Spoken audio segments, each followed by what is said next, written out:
Surat crime બ્રાન્ચને મળી મોટી સફળતા। બહુચર્ચિત શિવા ઝાલા ગેંગના વોન્ટેડ આરોપીને ઝડપી પાડી। શહેરના જુદા જુદા પોલીસ સ્ટેશનમાં બનેલ સદી સંબંધિત તથા મિલકત સંબંધિત અનડિટેક્ટ ગુનાઓમાં ડિટેક્શન વર્કઆઉટ અંગે પોલીસ કમિશનર તથા અધિક પોલીસ કમિશનરના આદેશ બાદ ક્રાઇમ બ્રાન્ચના માણસો જ્યારે પેટ્રોલિંગમાં હતા ત્યારે ચોક્કસ બાતમીના આધારે કિન્નરી સિનેમા સામે ઓવરબ્રિજ નજીકથી આરોપી સોહેલ ઉર્ફે સોહિલ ગડિયારી સલીમ શેખ રહેવાસી હળપતિ કોલોની કિન્નરી સિનેમા સામે 80 ફૂટ રોડ સલાબતપુરા સુરતવાળાને ઝડપી પાડવામાં આવેલ છે।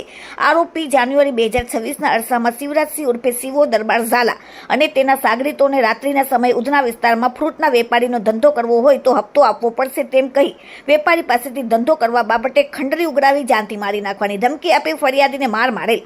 આરોપીઓના ખોફથી ફરિયાદી એટલી હદે ડરી ગયેલ કે ફરિયાદ આપવાનું ટાળી રહ્યો હતો।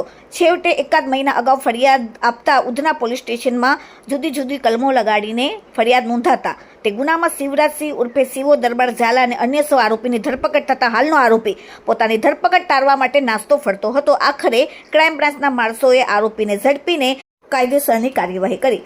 આરોપી સોહિલ ઉર્ફે સોહિલ ગડિયારીનો ખટોદરા પોલીસ સ્ટેશનમાં સલાબતપુરા પોલીસ સ્ટેશનમાં 2 થઈને કુલ 3 જેટલા ગુનાહિત ઇતિહાસ પર ધરાવે છે। Bureau report, daily India TV, Surat.